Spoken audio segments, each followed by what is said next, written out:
Today in the shop we've got a 1965 GTO. It's equipped with a 389 cubic inch small block V8.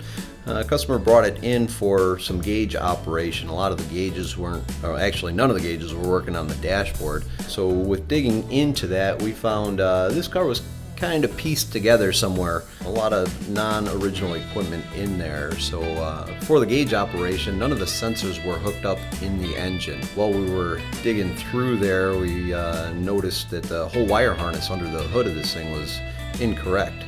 So we obtained a new wire harness for that specific vehicle, connected in through the firewall with the bulkhead connector there. Once we started it up after the installation, all the gauges came back to life. This thing also came in with some oil leaks. We cleaned up the engine really well, ran this thing for a while. Noticed the valve covers were just, puking oil down the side of the engine there. So we obviously have to fix that leak first, as it's the highest up. So we cleaned out the valve covers, put new gaskets in there, started the thing back up. We found another oil leak out of the rear main oil seal. This requires removal of the transmission. We had to lift the motor out to have enough room to get the oil pan out of the way again to gain access to that rear seal.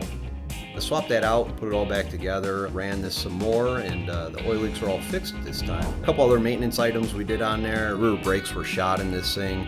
The shoes were right down to the rivets, almost grinding. So we replaced the shoes, all the hardware that holds those shoes to the backing plates, and the wheel cylinders also. Brakes worked well, and the car left with another happy customer.